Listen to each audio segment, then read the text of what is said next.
Halala na mga kababayan, narito pong muli ang ating kaibigan upang muling makapaglingkod sa ating lahat, si Rafi Biazon! Dagdagan ng pondo ang mga institusyon. Dapat meron ding standard. Buti na meron tayong protection. Pagdating sa public service, pantay-pantay. Nakikinig, nakikiramay, nakikipaglaban, handang tumulong, handang kumilos. Sa kalawakan ng bayan ng Muntinlupa, mapupuna ang bakas ng pagbabago. Mga patutuo ng serbisyong tapat at patunay na mga adhikain na tumutugon sa pangangailangan ng panahon.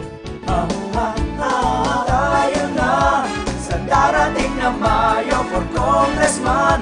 Rafi Biazon ang iboto, magkaisa. Rafi Biazon para sa masa. Sa larangan ng kalusugan, matutunghayan ang mga mamamayan na tumatanggap ng iba't ibang uri ng tulong. Agad-agad na lunas, libreng pagpapagamot o mga bagong kagamitan para mapabuti ang serbisyo at kalagayan ng pangkalahatang kalusugan. Inabot po kami ng isang buwan sa hospital. Ang findings po ng doktor ang sakit niya po ay hydrocephalus meningitis. Nung malaman ko po na gano'n ang sakit niya, humingi po ako ng tulong kay Congressman Biazon sa pamamagitan ng kanyang referral program.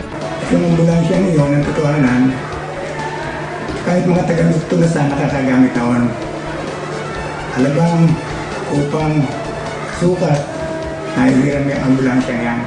Bukod sa mga pangkalusugang proyekto, meron din akong panukalang batas na magtatag ng Public Health Emergency Council na siyang mangangasiwa sa pagpuksa ng mga nagbabadyang epidemics tulad ng bird flu at saka SARS. Rafi Biazon sa Kongreso, Rafi Biazon ating iboto, Rafi Biazon, siya ay okay. Ang karunungan ay nagsisimula sa murang gulang. Yung nagsisimula sa tama ay lumalaki ng tama. Sa wastong paghahanda at pagsasanay, kinabukasan ay nagiging matibay. Isa sa mga panukalang batas ko patungkol sa edukasyon ay ang pagtatag ng isang Magna Carta for Daycare Workers na naglalayong gawing pantay-pantay ang pampublikong early education. Dahil ang maagang pagsasanay at pag-aaral ay mahalaga sa isang mahusay na pundasyon ng ating kabataan. Masaya po ko dun sa natanggap ko yung scholarship na to. Isa sa magiging parang prerequisite ko po to sa magagamit kong trend sa business ngayon, which is information and computer technology. Kasi kung wala yung tugon sa Idaljan program ni Congressman, baka high school graduate lang ako. Saka mas matutulungan ko yung mga kapatid ko na mapag-aral ko din. Kaya nagpapasalamat talaga ako kay Congressman Biazon.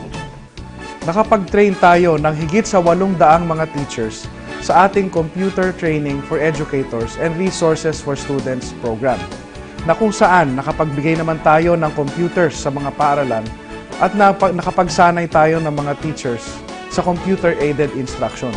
At dahil dito, ang Muntinlupa ang kaisa-isang division sa buong Pilipinas na naging Technology Intensified Instruction Certified.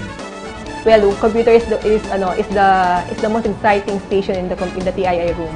On the part of my pupils, they become more active and very excited when it comes to TII activities. Tayo na sa darating na Mayo for Congressman. Rafi Biazon ang iboto, magkaisa. Rafi Biazon para sa masa. Isa sa pinakamahalagang aspeto ng pambansang kaunlaran ay ang kapayapaan.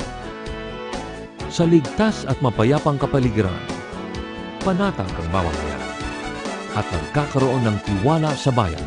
Kailangan natin pagtibayin ang pambansang kapayapaan at kaayusan. Hindi ito madali pero pwede. Sa sama-samang pagtutulungan at tamang programa, makakaya natin itong isakatuparan.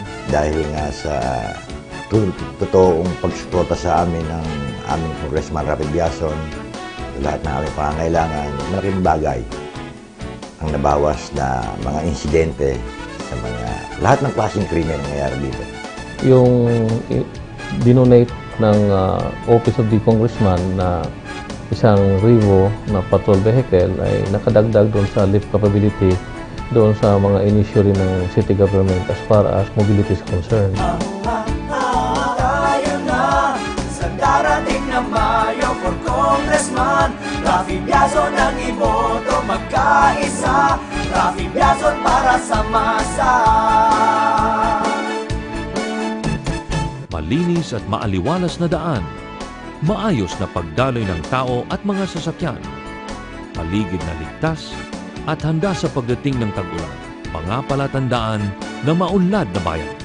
Ang kaunlaran ng bayan ay hindi lamang nakikita, kundi nararamdaman ng bawat mamamayan. Sa bayan ng Muntinlupa, dahil ito ay katabi ng Laguna Lake, tuwing tag-ulan ay tumataas ang tubig. Pero hindi ito dapat kasanayan. Ito ay dapat paghandaan. Kaya bukod sa mga road projects, kinakailangan din ang pagpapagawa ng mga riprapping at pagpapataas ng mga kalye. Rafi Biazon sa Kongreso. Rafi Biazon ating iboto. Rafi Biazon, siya ay okay. Pangkabuhayan, nangunguna sa isipan ng bawat Pilipino. Ang makakuha ng libreng pagsasanay o matuto ng isang mapagkakakitaan. Binuksan natin ang pinto ng pagkakataon sa maraming walang hanap buhay. Natuto sila o nakapagsimula ng sariling negosyo. Dahil sa ating iba't ibang livelihood skills training program, nabigyan sila ng pagkakataon na mapabuti ang kanilang kabuhayan. Sa pamamagitan ni Rafi Biazon, nagpapasalamat ako dahil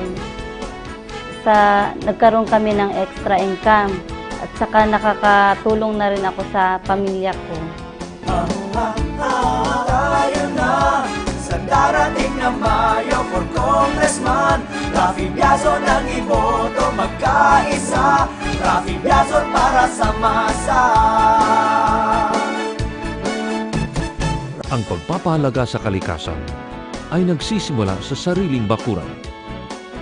Nagsisimula sa sarili ang pananagutan. Ang isang malinis at maayos na bayan ay mangyayari lamang sa pakikipagtulungan. Meron din akong panukalang batas na sa pamamagitan ng pagtaas ng multa at pagpataw ng karagdagang pananagutan sa mga kumpanyang sumisira sa kalikasan, maiiwasan natin ang tuloy-tuloy na pagsira ng kapaligiran. At sa pagbigay ng incentives sa mga kumpanyang gumagamit ng makabagong teknolohiya sa paggawa ng sasakyan kung saan mapapababa ang polyutan sa hangin, mahihikayat natin ang mas marami na makiisa sa pag-alaga ng ating kalikasan. Kalusugan, karunungan, kapayapaan, kaunlaran, kabuhayan, kalikasan. 6 na haligi tungo sa kaayusan ng ating kalagayan. Mula sa isang matibay, matapat at may matatag na paninindigan. Bilib ako kay Rafi Biazon, lalong-lalo na dahil ang edukasyon ng ating kabataan ay nasa sa sentro ng kanyang programa. Naalala ko nga nung ako'y nasa sa DTI pa, inilapit niya sa akin yung problema ng mga high school na kulang sila sa computers dyan po sa Muntinlupa. Kaya agad-agad po nating sinama sa ating PCs for Public Schools program ay nakapaloob ngayon sa programa at makakatanggap sila ng kompletong brand new computer laboratory para sa gamit ng ating mga kabataan. Yan po ang dahilan na kung bakit bilib ako kay Rafi Biazon. Mga kababayan, ito po ang inyong senador Pong Biazon, ama ni Congressman Biazon. Bilang isa pong ama, ipinagmamalaki ko ang performance ni Congressman Biazon dito sa Muntinlupa, lalo na po kung kanyang isinusulong ang kaniyang 6 na K: karunungan, kaunlaran, kalusugan, kapayapaan, kabuhayan, at kalikasan. Ngayong halalan, tayo'y wag nang mag-alinlangan. Rafi Biazon ang siyang suportahan, sa Kongreso'y ating kailangan. Maglilingkod at hindi mangangako. Sa tulong ng Diyos, sa tiwala ninyo at sa sama-sama nating pagkilos, malaki at malayo ang mararating hindi lamang ng bayan nating Muntinlupa, kundi ng ating lupang hinirang. Tayo na sa darating na Mayo for Congressman.